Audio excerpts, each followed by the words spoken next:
Welcome to the POMcast with Stephen Willis. Now we're going to do things a little different. We are going to provide an honest look at Ole Miss athletics for the fan, by the fan, and of the fan. That is what we do. Hell be to me. I'm just kidding. Tune in for some Ole Miss sports news. We're going to give it to you straight. Yeah, right now. The POMcast starts now. It happens now. Holy cow. Listen to me. It's starting. Well, it's going to start right about now. Good morning, good morning, good morning. Stephen Willis here with the POMcast. Thank you all for joining us today. I need to turn that off real quick. And let's see. My title's not wanting to show up, so I will go through and fix that real quick. Let's see. That fixed it, maybe.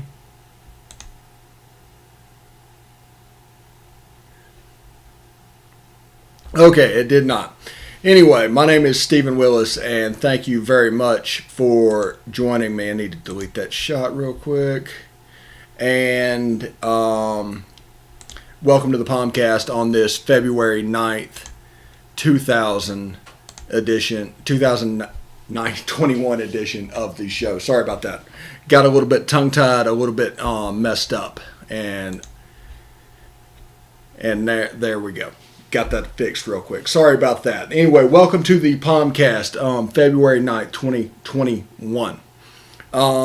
Chance Campbell has committed to play his grad transfer at Ole Miss. He was a junior last year. If last year was a free year, which could be, this could be a 2-year grad transfer, which could be very worthwhile to pay attention to. In this, because basically we're going to talk about today what this means for the defense, how he fits in the linebacker room, and a little bit about him that we are aware of. So this is going to be the Chance Campbell edition of the POMcast. We're going to get into a little highlight video of him during his sophomore year at Maryland as well, but that's what we're looking to do today. Anyway, welcome to the show. You can follow us on Twitter at the Stephen Willis. You can catch us at is it messing up again? On Facebook at facebook.com/POMcast. You can catch us on YouTube at Positively Ole Miss. Hit the bell for notifications. You'll know when we're always streaming. We can't really surprise you at that point. We try to come on about a minute ahead of time anyway to give you time to move over after you get the notification. But that will give you the notification. And we're on Twitch at Positively Ole Miss. All one word. And so this should be a lot of fun. Now, you can catch us on audio at Google Podcast, Apple Podcast, Stitcher, SoundCloud, Spotify, TuneIn Radio, iHeartRadio, and Pandora. That is real quick since we just cut off the social notifications. And I'm going to just take a second to get rid of the Twitter stream, which is causing the problem, and put on the normal notifications back up. So I hope that works. If not, there's a Twitter stream problem, and hopefully we can, get through it. So anyway, so that's what we're going to do today. And in the last segment, I got an idea for a uniform combination. You can hit us up on the comments below. No matter what your platform you're listening on, you can tweet us at hashtag POMcast. as well, and that will allow you to participate. But I have an idea for a specific uniform combination that I have yet to see that is now a possibility that not many people probably have thought of. So once we get into it, we'll do that in probably segment 3. But this is the Chance Campbell episode, and he's from Calvert Hall in Maryland. It was where he played his high school ball. He had several Ivy League offers. You normally see players like that, and you assume like the typical Big Ten linebacker. But he doesn't really play that way. He's kind of a hustle guy. He's kind of a sideline-to-sideline guy. Sometimes he can get a little frantic, little chicken with his head cut off, and sometimes that can bite him. But he's a really good player. He's honorable mention All Big Ten last year. He averaged about 11 or 12 tackles per game, often as a byproduct of his frantic nature, and just moved on. They only played 5 games at Maryland last year, so that's the reason his tackle numbers, if you look over whenever it comes up, his stats are on the side of the screen over there, and you can see what's going on because they only played 5 games. So he only had like 42 tackles. But in that, he had a sack and a half, 5.5 tackles for loss. That's a little over 1 tackle for loss per game, with a fumble return for a touchdown. Now, the tackle for loss with him being a Mike, that's kind of an impressive statistic. It's not really a gap shooting position, and I mean, it's very good. I mean, 2019 in 10 games, he had 54 tackles, 4.5 TFLs, also had an interception. So there was some development. Now, he was recruited by DJ Durkin at Maryland, and that's the tie. And he's looking at the last 2 years of Ole Miss's defense with a chance to make a spark in the best league in the country. And you can go against, LSU, Alabama every year and just get a lot of stuff out on film and take a next level step to get to the league. So that's what he's planning. That's the plan for what he's doing. Now, will he get there? I do not know. We're going to look at his film in a little bit and get into the nuts and bolts of the decision. But that is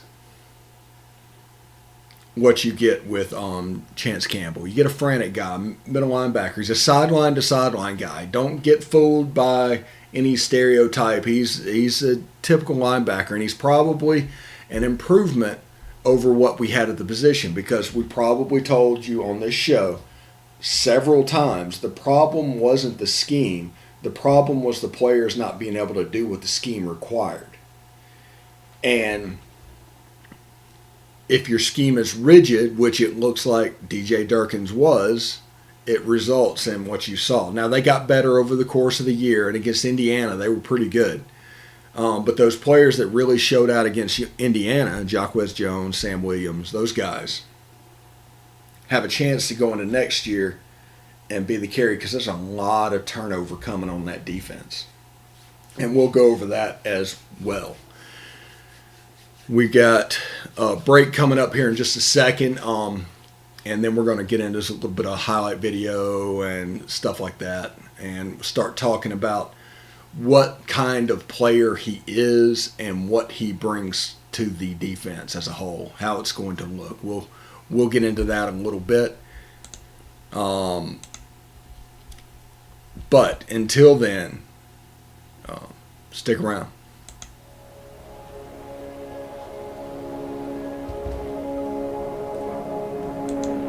Only 10% of us get enough daily exercise.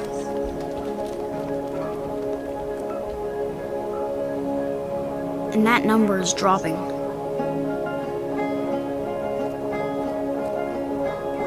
Nearly 30% of us are overweight or obese. We We spend 6 hours a day in front of a screen. As a result, we now have a shorter life expectancy than our parents. But give us the right start in sports, and we'll never stop. Learn how at active4life.ca. Hey, this is Stephen Willis from Positively Ole Miss. We're almost done with this break. We'll be back with good information quite soon. The military has been in every generation of my family, and so has VA. It wasn't easy for my dad after Vietnam, but VA helped him and my mom get the home they'd always wanted. My grandpa's been coming to VA since World War II. They even helped him lay to rest one of his battle buddies from Normandy. And me, I followed in their footsteps and served with pride. And now that I'm out of the military, the GI Bill's helping me with school. Every generation of my family has served, and VA has served us all.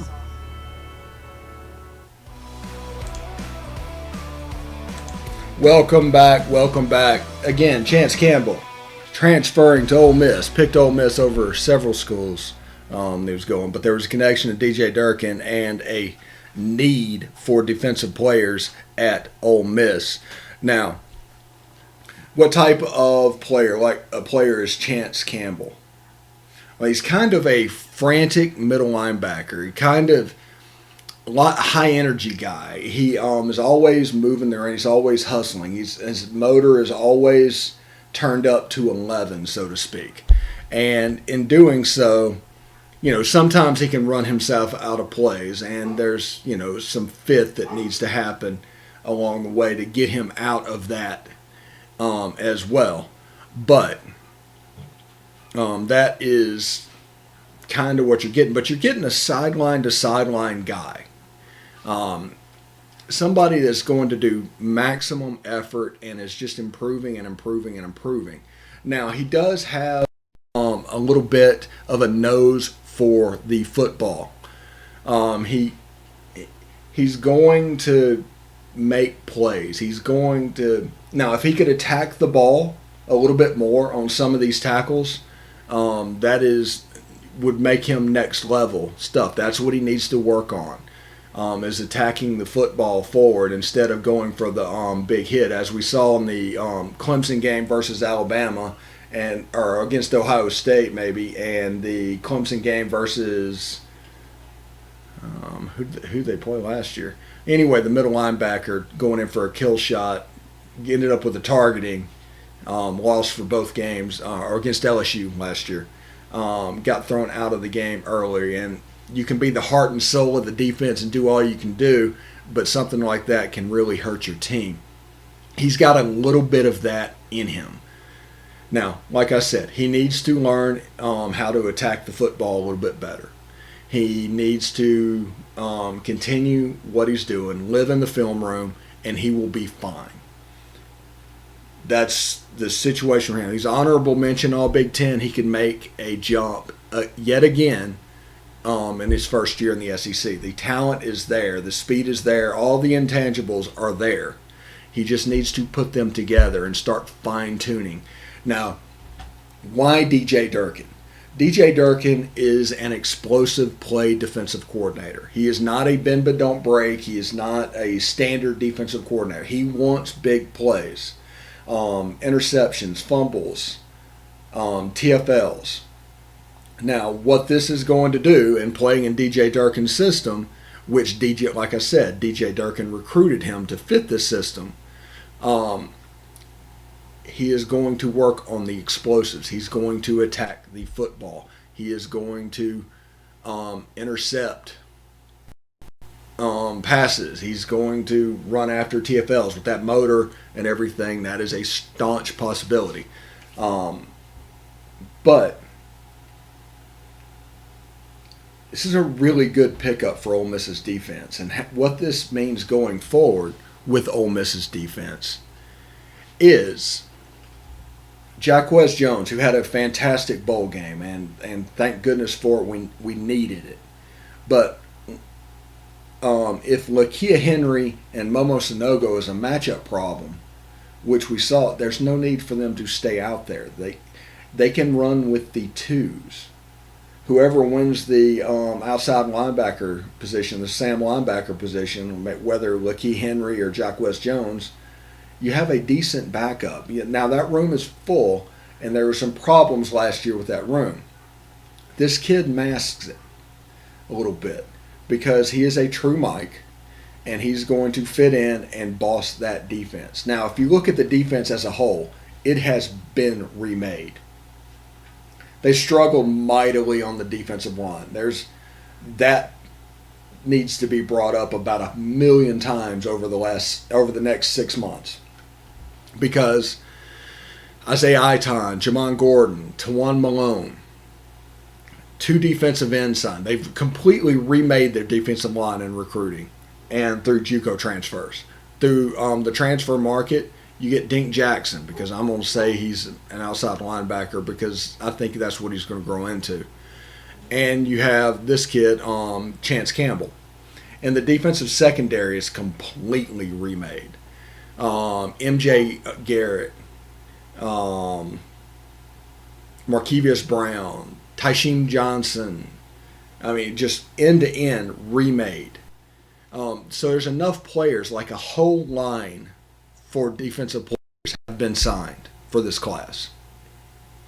And that doesn't include Jacob Springer, who was all-conference with Navy, had to sit out last year. This defense has a chance to take a serious jump in year 2. Now, there's going to be some young, but there's going to be some good. And there's a lot of players that need spring practice. I think 13 or 14 defensive players that also enrolled early. So they're going to get to go through spring. So it's not going to be so brand new by the time they go to Atlanta and face Louisville. It has a chance to be really special, this group. Now, I don't know if they're going to be a top 10 defense. I'm not saying that. But they don't have to be. With this offense, you just need an average defense. Have a defense that ranks in the 50s.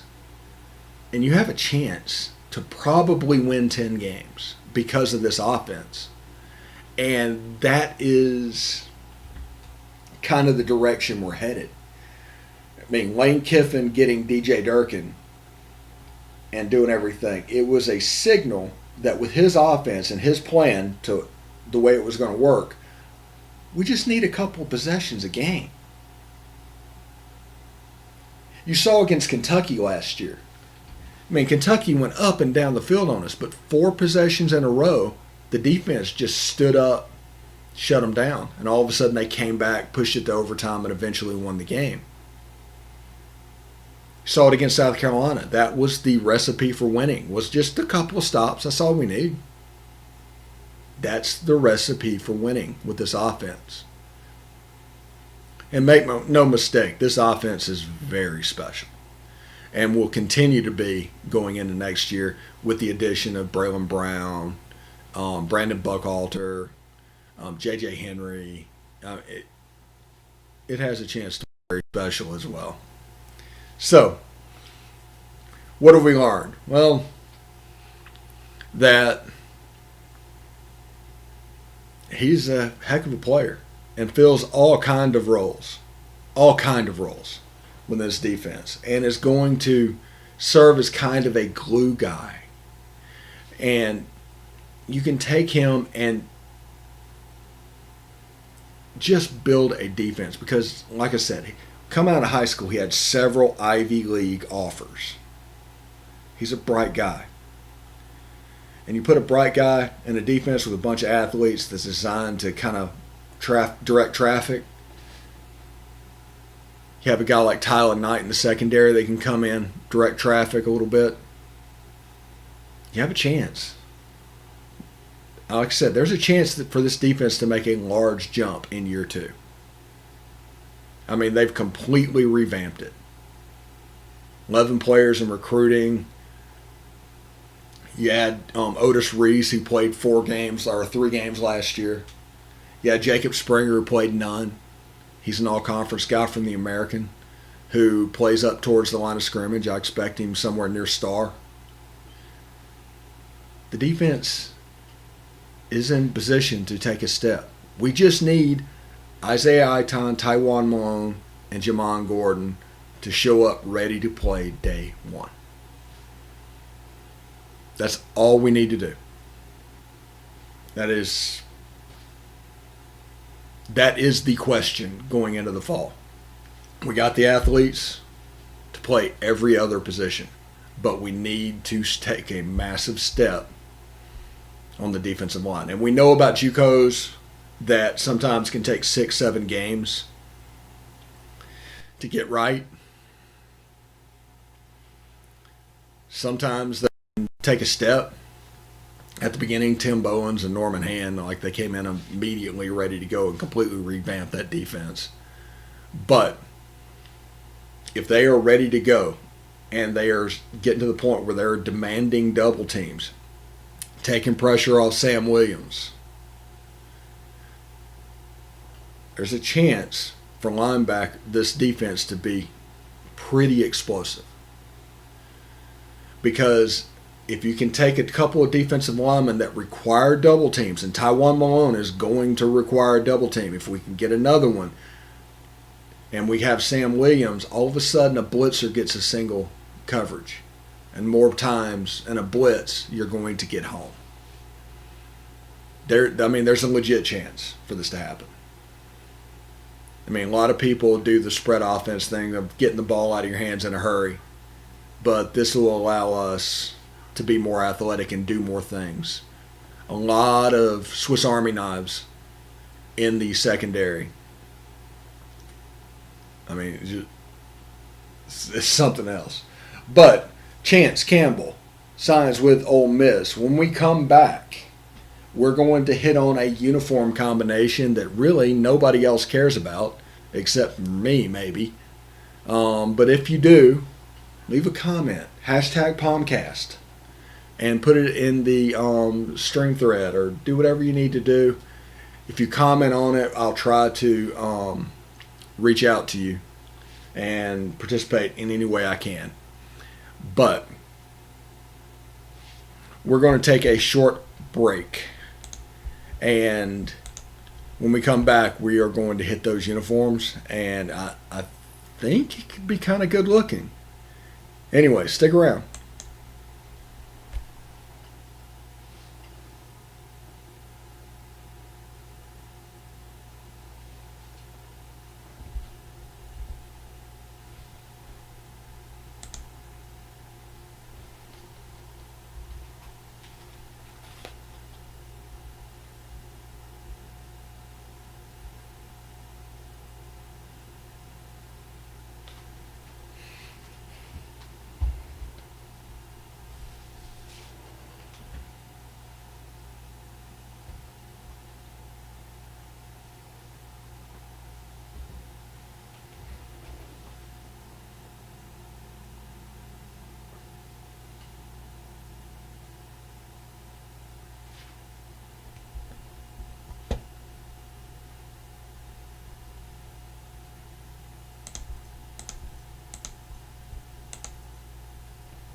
All right, welcome back to the POMcast. Hope you're having a good day. Hope you're enjoying the show as well. Had a little bit of problem with social playlist at the first part of the show. This week, just to let you know, tomorrow we're going to have Chris Thrasher, the Oxford correspondent, and Friday he'll be on the show. That's going to be a kind of a normal thing. Wednesday and Friday for him. When Darby McCraney is available, we're going to try and get him on Tuesday and Thursday, so that there's going to be a guest on both of those shows. And once we move forward, we're going to do all kinds of guests. Now that's the avenue of the show that I'm really working on at the moment. I have a system in this called Rendezvous where I can honestly have as many as 7 guests at one time on the show. And just sends out a link. It's like clicking into a Zoom meeting, and if you have your webcam goes live, your phone goes live, and you are in. And so we're playing around with that, and we're doing that, and we're going to get better with Chris Thrasher and Darby McCraney over the next couple of months. And we are going to bring in guests as well as we move forward through the Rendezvous link. And we're kind of looking forward to what all we can do. Now, we're going to use that Rendezvous link. We can at Willis Digital Media, the show, whenever we do that, we can make your podcast look like this podcast. I mean, easily. Like, hardly no work. You just show up. The live goes on and you do the podcast as normal, but everything is produced in advance like this. So it's actually less work if you're doing a podcast. And we're going to offer that as a service to any podcasts that are serious about what they're doing and wants to improve it, and honestly just wants less work. So if that's something that's interesting you, give me a call. Hit me up. My email address is popping up every now and then. So positivelyolemiss@gmail.com. So I was sitting here with my wife talking about uniform combinations, and we sat here and think, and there's just one uniform combination that kind of has me intrigued, and that is the navy helmet, the powder blue jersey, and the white pants. And I know people are going to say, well, that's a little bit too much like the Tennessee Titans maybe or something, but I want to see it. Now, I do believe that the white pants, I think they do need a stripe, but I think it should be the navy and red, and also a powder stripe or double stripe. Just 2 sets of pants, and you can wear white pants throughout, because it's fairly obvious that the gray pants are on the decline at the moment. I don't know if they just picked what looked good, or who did it, but we only wore gray pants one time in 2020, and we wore white pants like 5 times or 6 times, or the rest of the times actually I should say. 3 times with the powder blue jersey. Only wore the red jersey once. We wore the blue jersey twice. I think we might have worn gray on the road once. I don't know. Answer that down below if you would. Don't mind. How many times did we wear gray last year? And I was just considering that, navy blue helmet, powder blue jersey, white pants. Now, the sticker for the navy blue helmet might have to change. It might have to go to an all-white logo and stripe. But I think it can be done. And just something to think about. Navy blue helmet, powder blue jersey, white pants. I think it could look pretty good. Anyway, that is going to be our show for today. Tune in tomorrow for Chris Thrasher, Oxford correspondent segment. He's going to talk a little bit, hopefully, probably about basketball. We're going to start the spring practice conversation. And, any news that breaks in between will be here to be able to cover as well. So, I hope everybody has a great day. And, of course, hotty toddy.